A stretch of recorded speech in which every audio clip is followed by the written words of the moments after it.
with the chest belt setup, I'll have to admit, working on these belts was the hardest part of the entire setup. Belts are always very hard because they're long and thin, and so you have to put some crazy settings on there to keep them from stretching.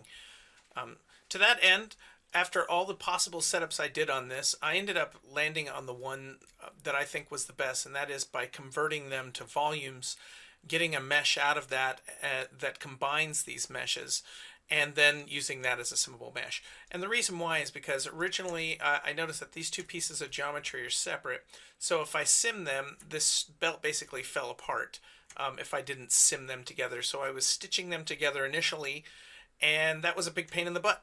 So what was really helpful was to actually just create a volume mesh. Also, you'll notice that they are in the front here, they're kind of penetrating, which I can't have because they're visible, but in the back I can have them stay penetrating and actually use this to kind of hold them together. So converting them to a volume will convert them to a mesh where they're actually just one giant mesh. Go ahead and lay down a VDB from polygons node followed by a convert VDB node to convert it back to polygons. If we take a look at this, the default settings are so large that a voxel cannot form. So if you add a 0 and a 1, you'll start to see voxels appearing. Work your way down to smaller numbers. You don't want to get any crazier than this. This is probably sufficient. I'll stick there. On the convert node, be sure and switch it from volume, convert from volume to convert to polygons. And that's a very dense set of polygons created from the volume, so we'll keep our remesh here. We'll go ahead and use the values that we have been using. This is a copied and paste value from a previous setup. So let's see if those values are good enough. That's really rough. Let's go ahead and try lowering these remesh values down to 0.005 and see if that keeps the shape a little better. And that looks pretty good. I'm starting to see that it keeps the ridges on here. Maybe a 0.4. See if that looks good. Yes, that actually looks better. I think what we'll do is we'll stick with this. This will also inform how dense the tep mesh is going to be, so we'll stick with that for now. And as always, after a remesh, you always do a poly doctor here. And let's add an attribute transfer node right here. Make sure our attributes get transferred properly. And we're going to take the value from the original mesh before anything happened. And on these conditions, you want to make sure you only have a max sample count of 1 so it doesn't blur your attribute values. I've renamed these chest belts and chest buckle. I went ahead and did that. Okay, if we look at this mesh now, we can see that the two pieces that were held together by the buckle are now merged together here. We also seem to have some merged action here. I'm going to have to fix that with a little corrective shape here. But in the back, I have what I asked for, which is merging of these pieces. We'll also have that situation. We're also going to use that for this guy over here, the sword belt. So if you look down here, we got these little straps right here that are kind of just modeled in, kind of not really attached. I could go through and fuse the points and then remesh. It's a pain in the butt. Let's just convert it to a volume and then we'll remesh that and it'll be a lot better. So we're going to do that for that later.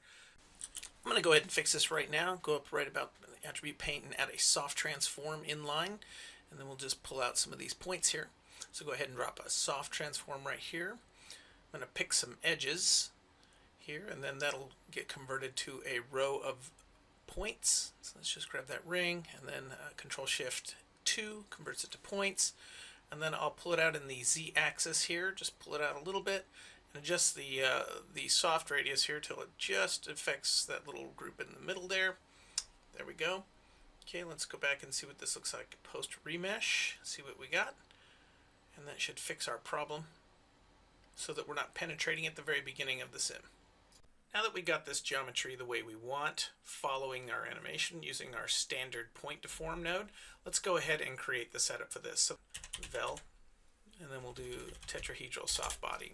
So if you do that, it pulls down a tech conform for you and puts it in line, which is exactly what we want. So let's take a look at some of these settings on here. I want to reduce the heaviness on this. This tends to create a very heavy body when it first starts. Let's just go ahead and set it to 1 right now. And what I want to do is I just want to make sure that my verts in my selection here match the mass value that we normally get on the other ones. So they want to be in the same ballpark. So I see it's 6 to the -10th, -8th right now. So this is a very small mass.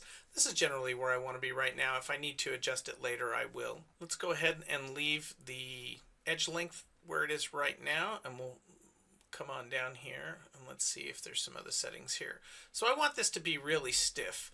I don't want it to stretch a lot. This is designed to be a soft body, so I'm actually going to take this to the highest possible level here.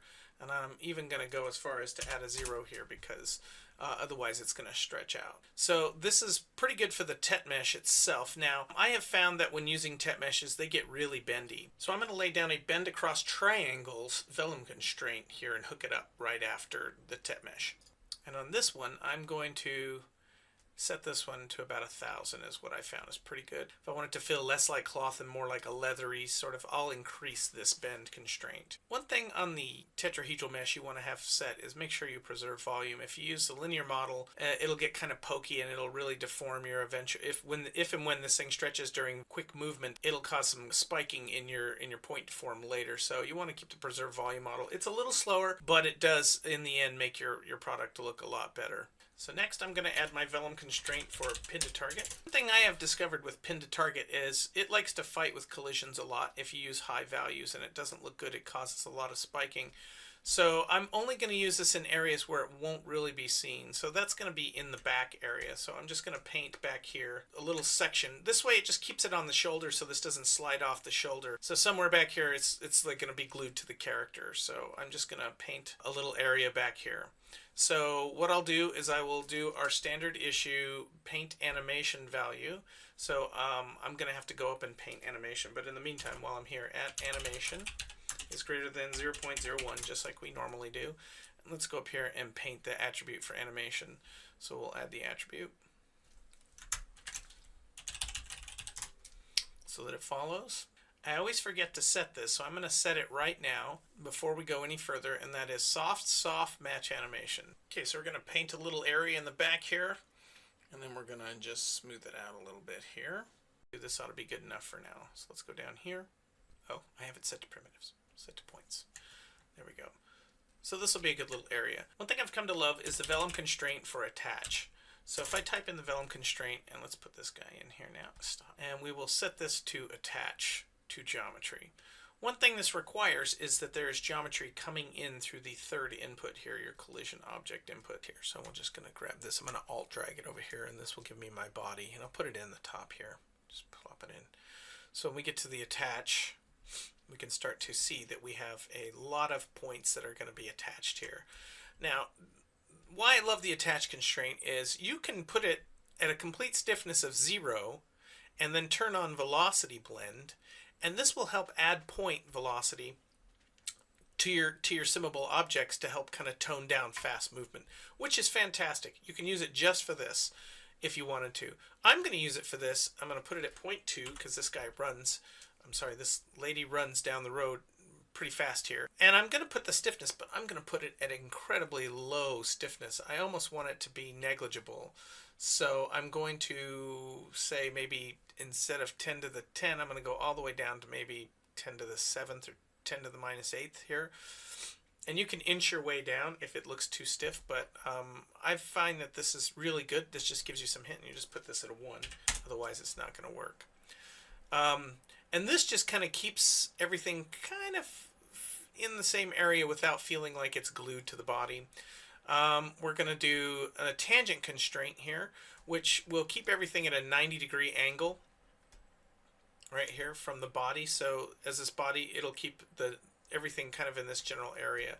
Now I want that to be super weak as well, so I'm going to go down to maybe this number here, just really low.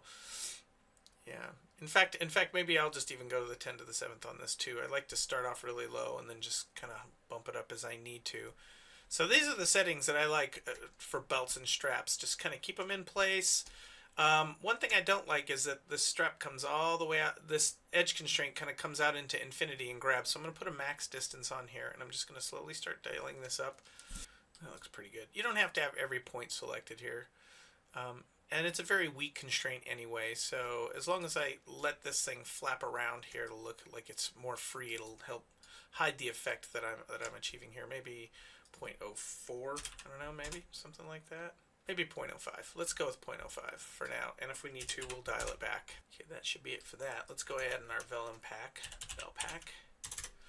and we'll put everything in this vellum object into a single packed object. Here you can see because we're going to merge it with the buckles. What we should have done, and we're is going to start merge off it with the the other belts so that we have all 5 belts followed by all a 5 triangle objects stretch merged together here. cloth So let's move constraint. on to this So I'm gonna object, speed through which this. is the belt buckle. Let's see how it looks by default with its remeshing. That looks pretty good. We don't need to do any crazy volume stuff. It's a solid object. So let's go ahead and just move on down, and we'll create, let's see, what will we create from this? We can just use, let's start off with a Vellum configure cloth constraint, and then a triangle stretch Vellum cloth constraint right after that.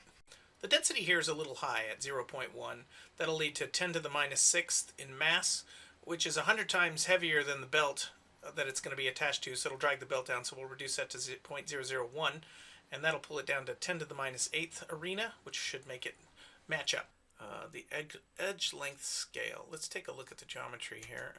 These are the points that are going to be colliding, so generally raise those up to about 4. That'll be pretty good. One thing I want to do here is set up my collision ignores.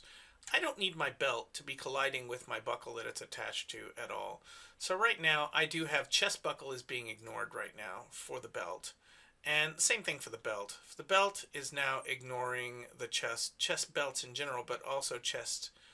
This one is called chest belts. Yeah, so there's 2 belts. It's going to ignore both of them. Maybe we only wanted to ignore one, so we're going to have to maybe paint an area on the chest belts later. So it'll ignore the one it's attached to, but the other one will bounce along the side.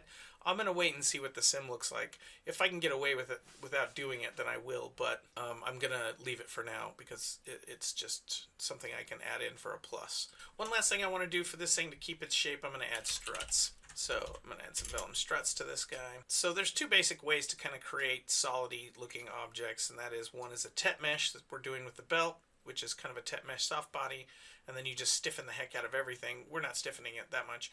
And then the other one is to actually make a cloth and put some struts on the inside. So for these struts, let's go ahead and increase the direction jitter. I'll show that in wireframe here in a second, and put about 50 constraints per point. This direction jitter is great. It allows, and this is a great example to show this. Let me zoom in here. You can see this sort of cone angle, or this triangle widening here. As you lower the value, it can't find points directly across from it, but as you increase the direction jitter, you can see sort of this penumbrance, or a penumbra, a widening of a cone that it can find points. And as for stiffness, let's go ahead and just max that out to the top here. So we have 50 struts, they're super stiff. This should keep this thing looking like a solid object. The other thing that's really going to help this is collision layering, which I will do in the next video. I will talk about collision layering. Let's go ahead and paint the attributes for the buckle and the belt to be stitched together. So we'll start with our previous belt. So we'll go to the attribute here. And so I want this thing to attach here. I have to add a new attribute. All right, let's add a new attribute. Let's call it chest belt, chest buckles, stitch source. Let's quickly switch to the add attribute, and then we'll paint on it real quick here. Reduce the size of the brush, and then we'll paint. Oh, we got to switch that from volume to surface. So we'll go to surface, and then we'll do a little control paint here to get rid of that. Okay, that ought to be pretty good. Okay, we're going to paint this attribute over on the buckle now. First, I'll start by copying the attribute here, copy. And then I'll go over to the attribute paint for the buckle, and I'll hit paste into a new attribute. And we'll change source to target here. Yeah. There we go, TGT. And then we'll just go ahead and fill it. So we'll just paint that attribute. Make sure you have that attribute selected. And then we will go ahead and just paint it full 100%. There we go. Okay, we'll scroll down here, just quickly add a Vellum pack, then a merge node, and then we'll merge those together. And then we'll put a Vellum unpack node right after that. Vellum constraints, and here we're going to do stitch. And incoming here are the points. And I'm just going to paste this in each one and reformat it here in a second. Control V. Okay. So this one will be at chest belt stitch source greater than 0.5. And then the primitives will be points here as well. And we'll do this one target.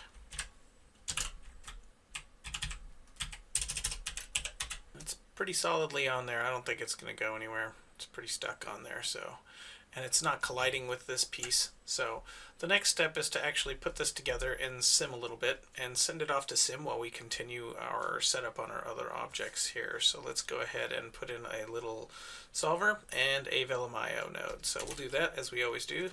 I'll just fast forward here. Put down a solver, Vellum solver, and a Vellum IO node and call it Vellum IO underscore belts.